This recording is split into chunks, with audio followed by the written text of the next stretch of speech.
come in, and then we can start this exciting conversation. See already about 15 attendees. We should have about, we had 50 registrations. 72 in the end.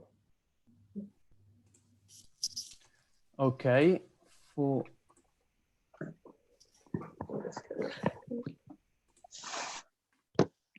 So while we wait for everyone else to log in, we can maybe do a personal checkup, how everyone is doing, how everyone has been feeling. Is everyone okay with this confinement? Families are fine, and then we can start with Thomas.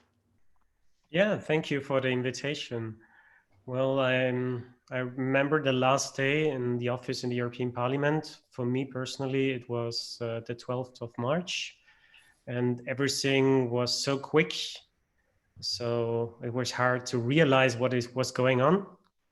But luckily, we took the step early to come to our apartments and work from home. And so everyone around me is doing fine. Also, my family in Austria. I'm very happy that everything works, especially my father and my sister who works in healthcare and have permanent contact also with patients are doing fine. So I'm very thankful for that. Super. And you, Sophia, are you all right with the confinement? Everything okay? I'm all right. I actually, I had the pleasure of starting the confinement way before it started in Belgium, because I was actually exposed to the virus before the lockdown. And so I actually did the full quarantine before, and I was tested and I came back negative. But then the normal lockdown conditions are a piece of cake compared to actually full quarantine where you can't even leave your house. So I'm thankful that I can at least go outside now and actually go into a supermarket without being scared that I may be infecting someone. So absolutely. And Makis was telling us earlier that he's fine. He's in Brussels, right, Makis? Yes, that's right. My family, they are all in Greece. Everything is okay there. Thank God Greece handled the crisis super effectively. And yeah, everything is okay. And I'm happy that in Belgium, we didn't have to go hard on the confinement, like in Spain and Italy, that friends of mine told me that they couldn't even go out to walk or exercise. Absolutely. So I see we have about 35 people on Zoom and about 50 on YouTube. So I guess we can start. So thank you very much to all three of you for being here. My name is Alessandro. And at U40, the network of young MEPs, we believe actually that the MEPs compose the network, but the real engine of the European Parliament are the assistants and the offices of the MEPs. So we are here with Sofia, which is the assistant of Dita Charanzova, which is Vice President of the European Parliament. Ciao, Sofia. We are here with Thomas, which is the assistant of Lucas Mandel, head of office of Lucas Mandel, which is Vice Chair, if I'm not mistaken, of the Security and Defense Committee. And then last we have Makis, which is a friend and is also, most importantly, actually, one of the key players in the office of Eva Kaili, which is an S&D. So we covered actually S&D, Renew Europe, and EPP tonight. I leave it up to Daniela, which is the communication officer of EU40, to give you a bit of an idea of how we run the conversation tonight. You can actually ask all questions. So Daniela, off you go. Thank you. So yeah, welcome everyone. And again, thank you very much guys for being here with us and being open to this conversation. To all the participants, thank you for joining us. If you have a question, please send it in the Q&A option that you have, and then we'll be able to filter them and then ask the question once we're done with the beginning of the conversation to Thomas, Sofia, or Makis. And you can, of course, if you have any comments, you can share them on the chat option. But the questions that you might have, please send them on the Q&A. Also, I kindly ask you to please remain respectful, remain polite. And this is a conversation today about the work that they do, how they do it, their experiences working in the European Parliament, their path to get to the European Parliament. So it's not going to be a conversation about policies and the politics they stand for or work for. just so that we're very clear with that. And I think with that we can start. And I'm going to give the floor back to Alessandro to kickstart the conversation. Yes, so well, thank you very much to all of you. You are all quite experts of how the European Parliament works, in the sense that you have been there for quite some time. Maybe we can kickstart the conversation by knowing what you do and how you got there. Let's keep it under 3 minutes. So I give the floor first to Makis, then Thomas, and then Sophia. Yeah, so I work for Eva Kaili, member of the Greek Social Democrats, a second time member of the European Parliament, and she used to be also a member of the Greek Parliament before becoming MEP. I work for her 5 years now, and I do various jobs in the office, from some administrative support to checking her email and communication to following the STOA panel, Science and Technology Option Assessments. And with my very good colleagues, I also follow part of ITRE committee, like artificial intelligence and digital agenda, more or less. So yeah, Eva Kaili is also very active in digital agenda in general. And that's mainly the job I do for her office. And how did you get there? Like, how did you approach the European Parliament? First, I was very lucky, I have to tell you. There was a friend who recommended me to an MEP. And I started with 6 months unpaid traineeship, to be honest, back in 2011. But I didn't mind because for me, it was a very good opportunity. So after my previous MEP, not Eva Kaili, the one I was working before, after the 6 months, she wanted to keep me. And it was a very good combination, I have to say, of luck and capabilities, because of course she didn't have any reason to keep me after these 6 months. So yes. Super. Then we move to Thomas. Same question, like what do you do for Lucas, and maybe in a brief statement how you got there. I certainly have to agree with Makis that you have to be well prepared. You have to have talents, knowledge. Same time, you need luck to be there at the right time.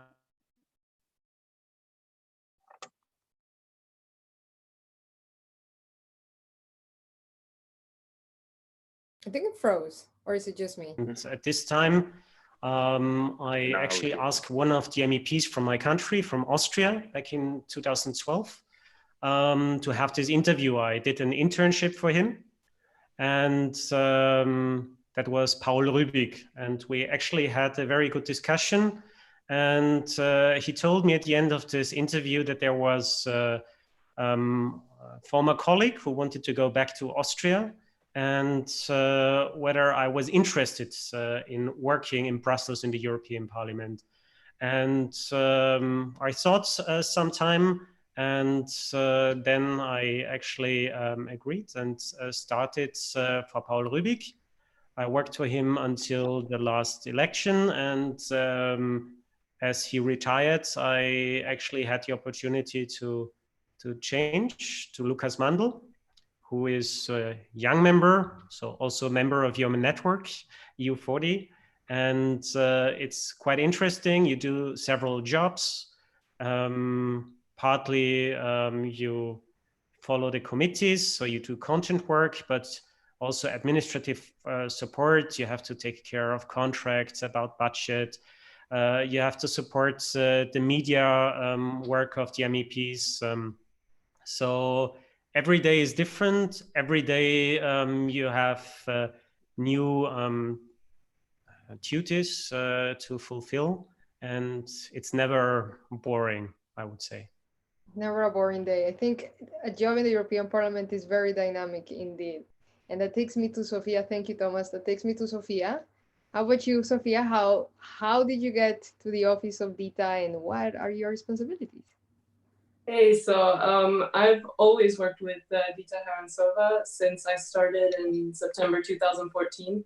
Just fresh out of my master's, I literally had 1 week to submit my master's, move from London, move to Brussels, and step into the parliament for the very first time. So it was a bit baptism by fire.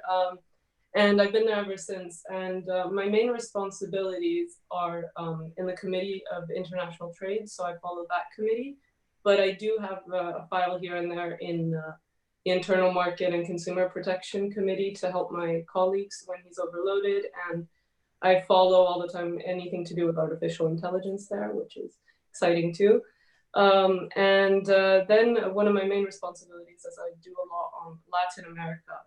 And now, as you mentioned, she's vice president of the European Parliament, and she's in charge for Latin America. But even before this, in the previous mandate, she was very, very active, not just in terms of the trade committee where we followed trade relations between the EU and the region, but also, especially actually in terms of human rights, where she's been one of the strongest voices for human rights in notably Venezuela, Cuba, Nicaragua. So as the only Spanish speaker in the office, I'm following that quite closely. And as the other two said, then there's the less exciting but very necessary administrative work that we all sort of have to do in terms of answering emails, planning events, all these sorts of other things.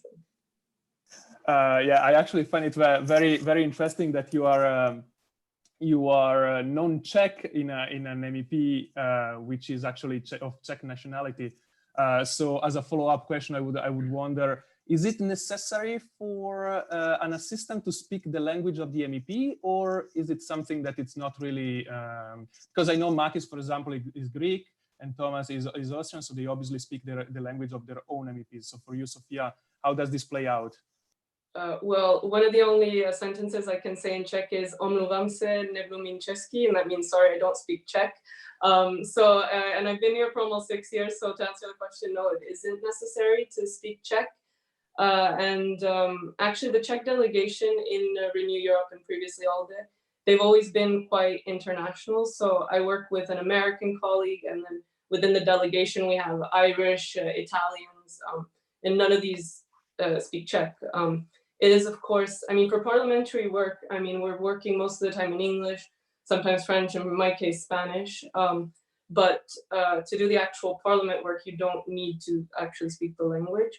But it is still important to always have someone, in my case, a Czech, in the office that can still be the sort of bridge between the work we do in Brussels and to sort of, you know, keep us informed and sort of lay out priorities for the Czech Republic as well too. So we've always had a colleague as well too that acts as the sort of Czech bridge. Sorry, was muted. What about, thank you, Sophia. What about you, Makis? Do you think the language has a strong impact on whether people are capable of plugging easier into an office, like speaking the same language as the MEP, the same mother language? Depends on the MEP, how international profile he has, if he speaks English or French or another language. Most of the Greek MEPs employ usually Greek staff from my experience. In my office, though, we had interns from other countries. We had an intern from Pakistan, we had an intern from Lebanon. So Eva was quite interested in having persons from other nationalities. She speaks perfect English, so that was not a barrier from our office. But I know from other cases that the MEPs prefer to have persons speaking from their own nationality, because mainly they don't speak languages and they need their advisors or assistants to communicate and speak, sometimes even translate to them when they go to meetings and stuff. So depends on the MEP and on the office. Mm-hmm. Thank you, Makis. Thomas, I give you the first question that comes from our chat, and also I add one little twist. So they are actually asking, Maria is asking if usually internships in an MEP office lead to APA position, if this is the case. And my second question for you, Thomas, would be, how is your office organized? Is there a person that takes care of the administrative part, and then is the person that takes care of mostly the political part, or is it something that each assistant actually goes to? I think for most cases, looking also at my colleagues from different countries and different delegations, most of them did an internship in the European Parliament at some point during their studies. It's not a necessity, but of course, if you already know how things work, if you have a certain kind of experience, it helps, and MEPs are happy if people don't have to start at zero, but already have some first insights. So if you want to do an upper, if you want to work as an upper, I strongly would recommend doing first a traineeship and then try your best to apply for an open vacancy. It's not a guarantee, but I think it's a big plus. Yeah, and then in the office, it depends very much on the team, how they organize themselves. I think most MEPs are quite flexible how they handle the stuff. So in our case, we divided it. So we have several committees. We take care that every upper also takes care of a committee. So it depends very much. And at the same time, everyone has to do some kind of administrative stuff.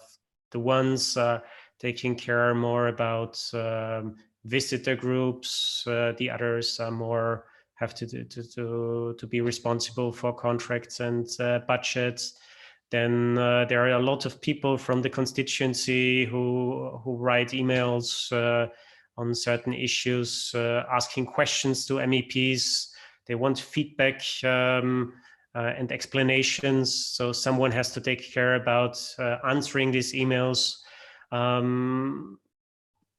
It's someone taking care of trainees, guiding them a bit more. And sometimes it's also someone has to do quite a workload, and then even though it's not your main responsibility, you help your colleague to do everything that is necessary. Absolutely.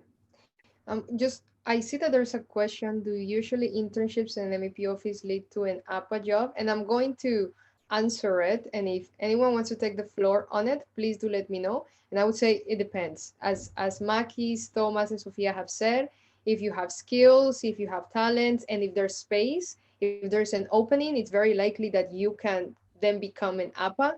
But in many cases, there is no space in the office, or maybe the skills that you have are not the necessary ones for that office, and as such, there's not that space. And then I'm going to ask Sophia a question about how to then approach an MEP, for example, because you came into the office of DITA straight from your master's. So what is an advice for someone that is going to finish their master's or that is looking for a job? How do they get there? How can they approach an MEP? What are the first steps to say, I want to work with you?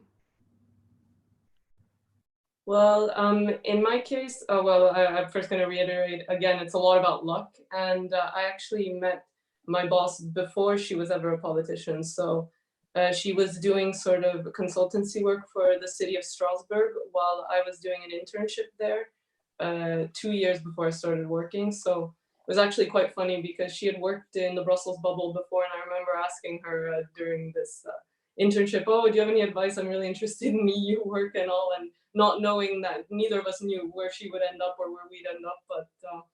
But then when I found out that she was running in the elections, then I reached out to her.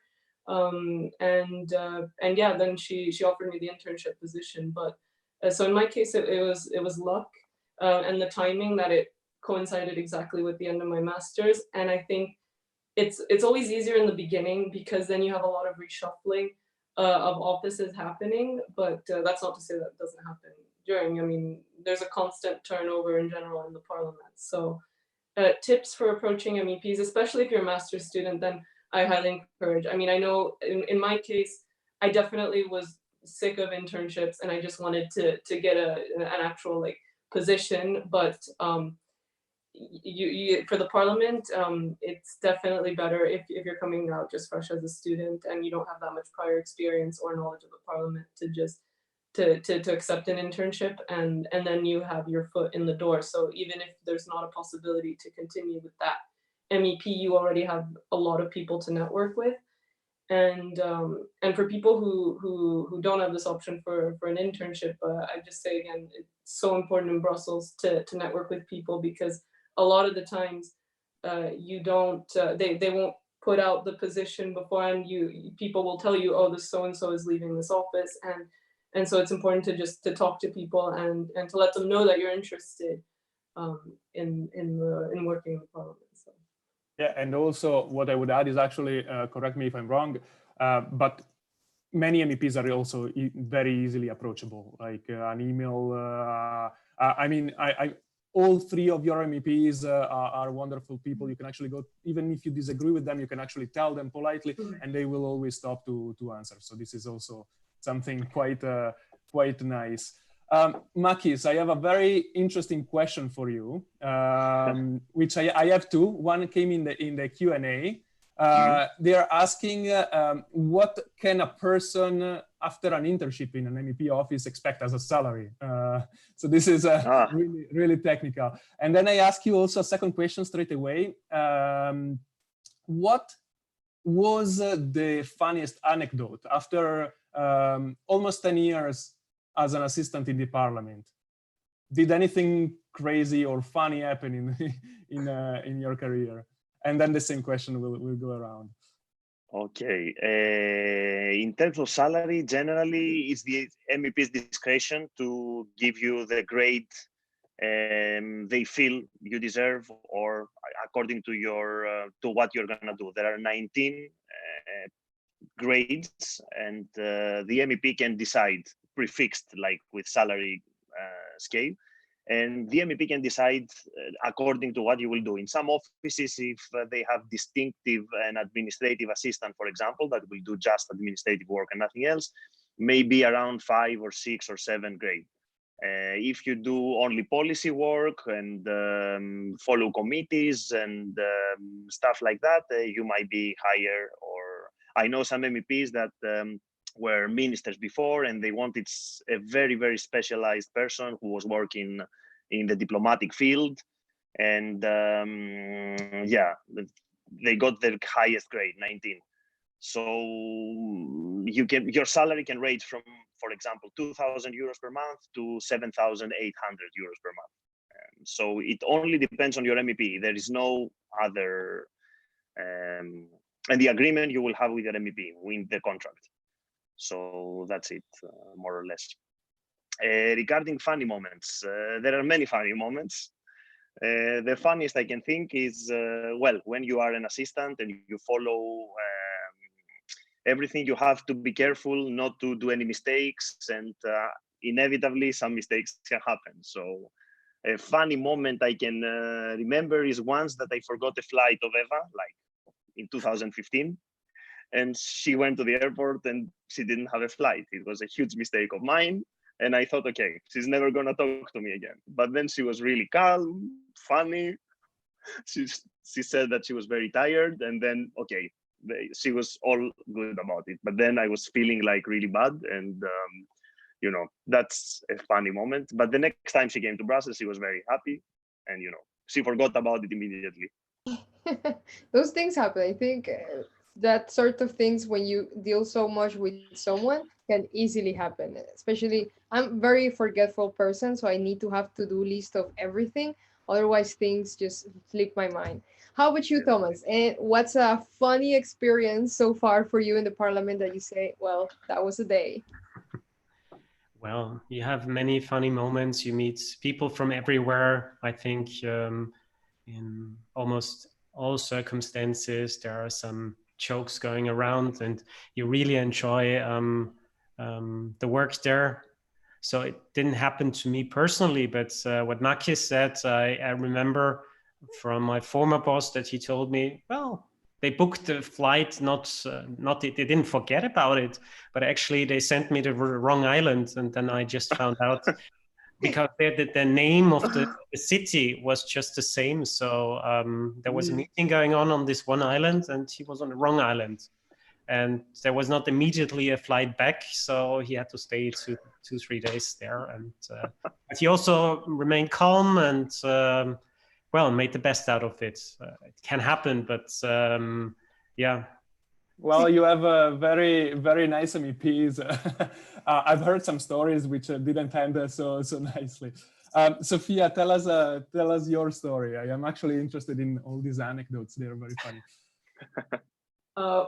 Well, mine, in terms of most memorable, I have to say would be actually an EU40 event where my boss was representing the Liberal Party in a rap battle.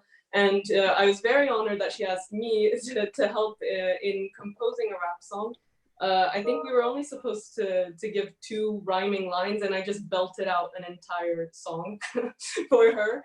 But not only did I write the rap song about her being a Liberal MEP, but I also was coaching her in the office in Strasbourg on how to deliver a rap song.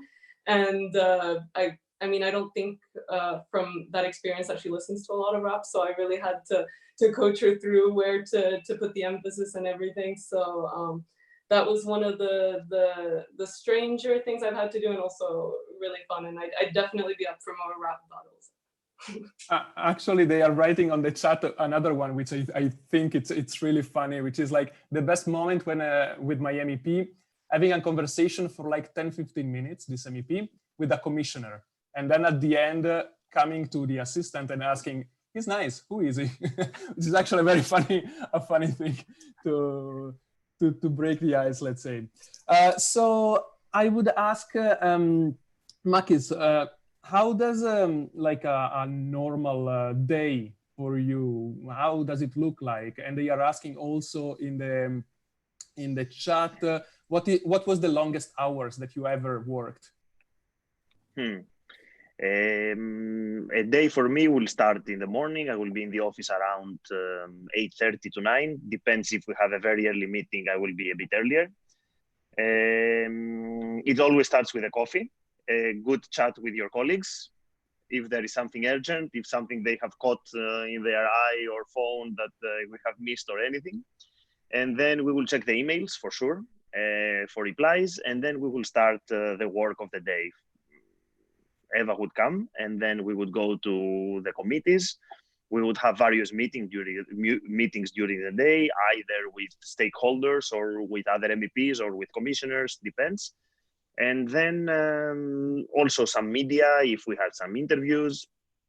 We will spend at least 1 or 2 hours with the MEP in her office, briefing her, or asking or noting down things that she wants or she needs for the day or for the following days or for the week.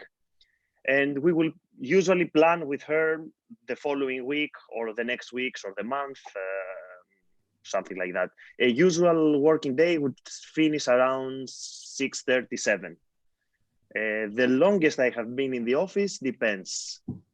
When we had a group of visitors, for example, we have to also accompany our MEP and the visitors until maybe 9, 10 at night. But that's exceptional, it's not always. Or in Strasbourg. In Strasbourg, you can stay until 10 or 11. You are fully institutionalized in that. Strasbourg plenary weeks, I mean, sorry, to specify, when we have to go to Strasbourg.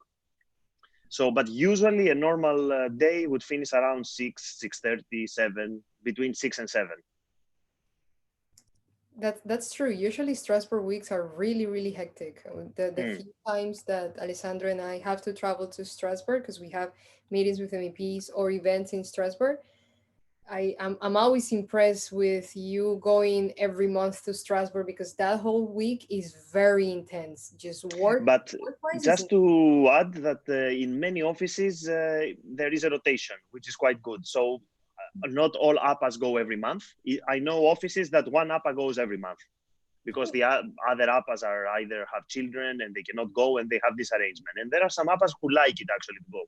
But in many offices, usually they rotate. So each month, one APA goes, the other. So you end up going once per 3 months, which is okay.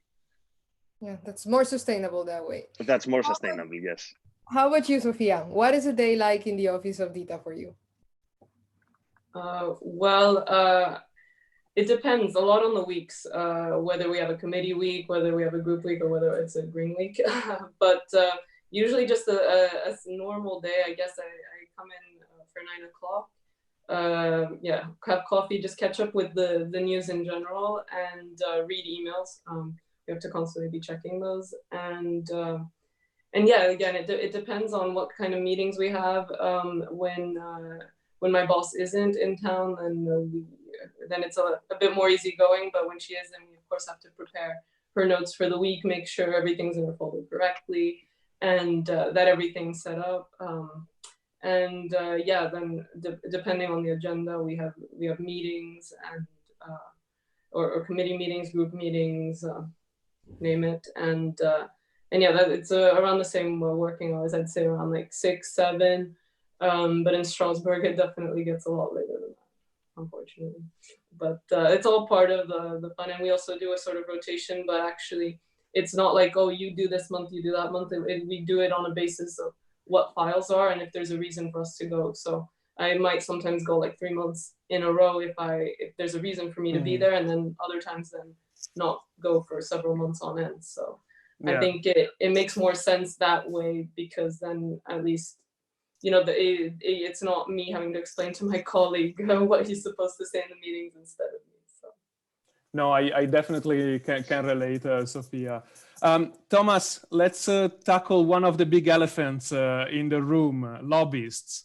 What is actually one of the fun stories that you have on lobbyists? And actually, as an assistant, how, I suppose you get thousands and thousands of emails asking, can I meet the MEP? We would like to talk about this or that. How do you treat those? And is the MEP that has the entire list of all the requests, or is the assistant doing a bit of a filter in this case? Mm-hmm. So, of course, we get lots of emails all over the day.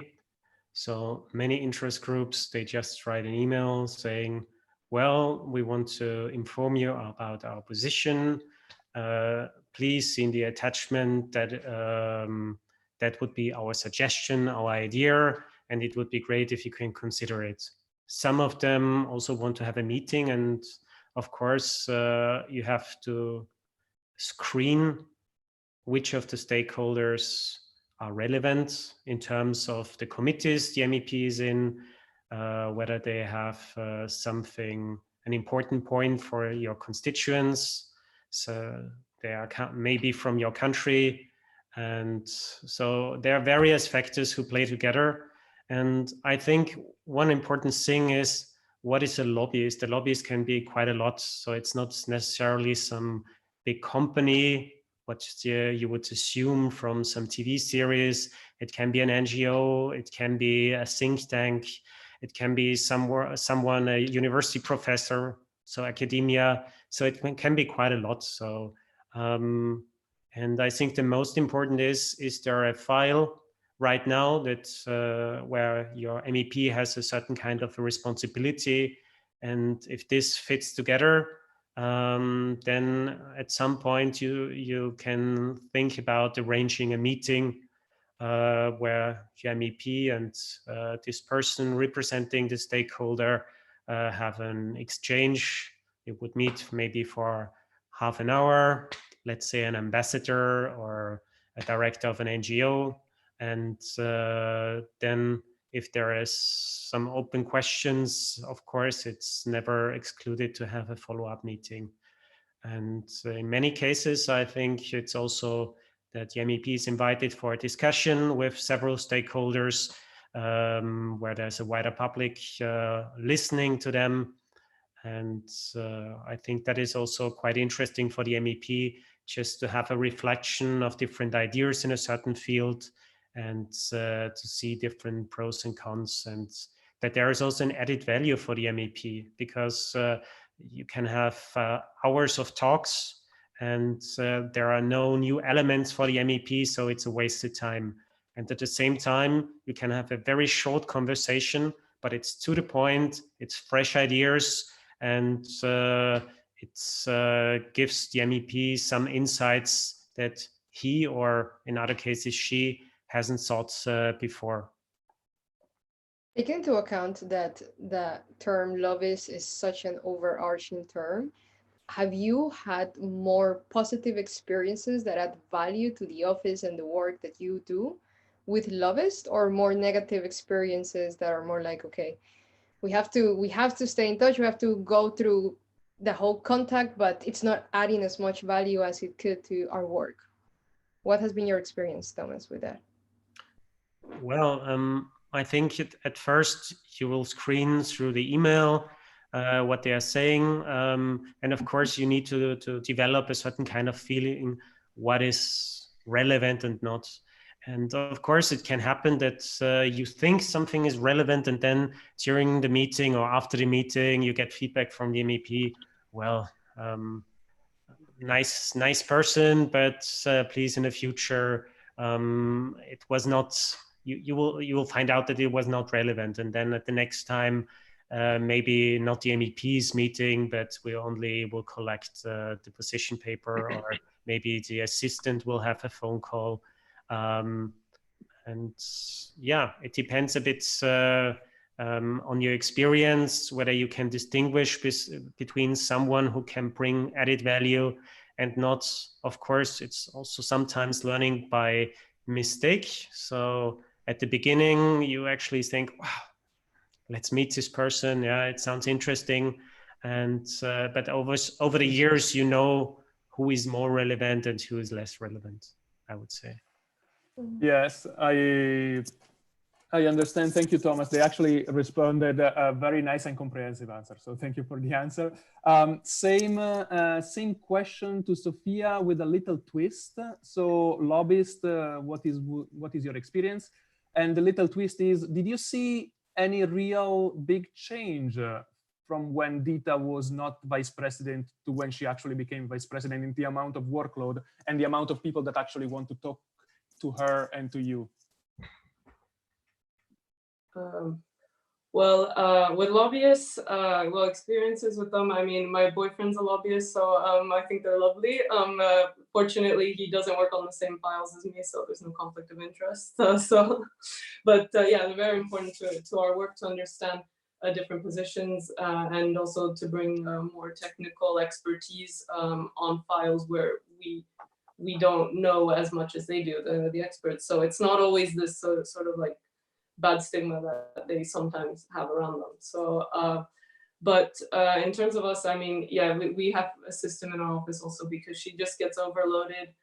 As vice president, I guess the thing is, in the beginning, you always have the million meet and greets that come when they're first elected.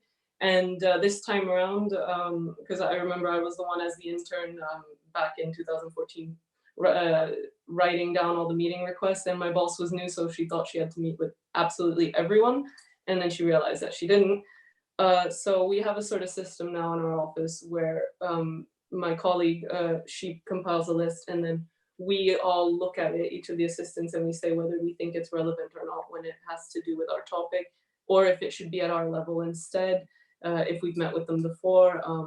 So we all sort of comment on that, and that's how we inform our boss, and she ultimately takes the decision if we should meet with them or she doesn't, and so on. And yeah, since she was vice president, I mean, I guess, I mean, in terms of workload, yes, I mean, there's more things, but also a lot of the files that she's working on in IMCO get a lot of attention, and so just whenever she's on one of these like big ones like DSA or artificial intelligence, we just I haven't really seen that big of a difference, to be completely honest. It depends on what file they're working on and how controversial they are, and then you'll see all, even during confinement for web meetings too, we're still getting thousands of meeting requests, especially on the Digital Services Act right now. So, but Systems are important indeed.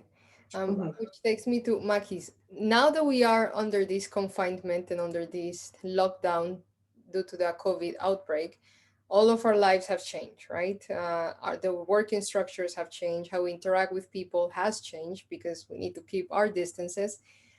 How is now the working day for you in the office? You and Eva, how are you working under these conditions? Eva has always been very digital. So we always communicated by email, WhatsApp. We have a WhatsApp group and we talk there day and night. And for us, we just missed the office being all together. Apart from that, we were always working on Zoom or on WhatsApp, and for us, it's not a big change in the sense of method of communication. So our communication has not been disrupted at all. The thing is that the parliament has slowed down a bit. Now it is trying to adapt and have these digital meetings, which are not always very easy. Even the plenary, the voting has become digital, which is something that we didn't have before ever. So the working day now in the confinement, yeah, it has been a bit more different. We will wake up, we'll still check the emails, and then we'll have some of the days of the week, we'll have a Zoom meeting with Eva for 2 or 3 hours, sometimes even, with talking about everything, and then still with WhatsApp. We will communicate a lot with WhatsApp as well. This is done, check your email, a bit like that. So, but we miss the office atmosphere, that's for sure. Yeah, I think it's something that has been quite memorable for all of us because we all have very social jobs. Ale and I don't work directly in the parliament, but we work with you closely all the time, with the commission all the time. And it's a lot of social interactions that have completely died out. And now these digital conversations are taking place. But hey, we adapt, and hopefully there's going to be a day where we go back to being able to interact with each other. Yes. There's indeed. one question that I'd like to ask you because I think this is something very important that people do wonder, and it's about contacting you because you are also very busy during the day. What's the point on the day where you think, okay, this is a time where it's easier for people to reach out to me, and it would be easier for me to get in touch with people during the day, Thomas? Well, I would suggest if you have a question, just write an email, and as soon as there is a possibility, we'll get back to the persons asking. I think there's no general rule. There are committee meetings, sometimes in the morning, sometimes in the afternoon. So it's every day a bit different. So there is not the perfect moment where you can reach out to assistance. I see Sophia. There's no fixed routine. I see Sophia nodding and smiling to the actual email. Email always better than a call, right? Definitely. And I might add that if you are thinking of sending one of these emails, it's really important to just be detailed in it, because I don't know how many times we get meeting requests, any type of request like this, and it's not clear who wants it, what you want. So it's just better to be clear and straightforward from the beginning to avoid like unnecessary back and forth. And also just to know, I mean, maybe we're not the right person to talk to. Sometimes it happens, they're contacting the wrong MEP. So I definitely prefer emails to calls as well too, because it's very unpredictable. As I said, already to describe a normal work day for me is difficult because it depends on the day and what meetings you have, and sometimes meetings that the public doesn't know about, like, I mean, internal delegation meetings and this sort of thing. So please send us emails in very detailed emails. This is the takeaway of today. Send emails very detailed. So our time is almost up. So what I would like to do is to thank very much Makis, Thomas, and Sophia, all three of you. We've got a bit of a vibe that, of course, most of the times it depends on the MEPs, because MEPs are obviously individuals and all of them have a different way of doing work. But also we got a vibe that some things are actually fixed between even party lines, across party lines. There are some rules that it's best to use and to practice. So both from Daniela and myself, thank you very much. Thank you very much to all the participants. I hope you and your families are doing well and will continue to do well. And hopefully we will see each other in Place de Luxembourg soon to drink a well-deserved beer after this coronavirus. Absolutely. Yes, it would be nice. And just as another small comment before we close, I think another very good conclusion that we got out of this conversation is that it's not only about your skills, your talents, but it's also about being present. So for everyone that is in Brussels, go out and network. There's so many events taking place right now. Well, not right now, but usually there's networking events, breakfast, lunches, dinners, evenings, after works. Go out and talk to people. I think that that really is the key to Brussels and the institutions. And again, thank you very much, guys, for being here, for being open to this conversation. And I wish you all a lot of health and a good day. Thank Thank you you. very much. Thank you. It was great being here. Take care. Thank you. Take care. Bye-bye.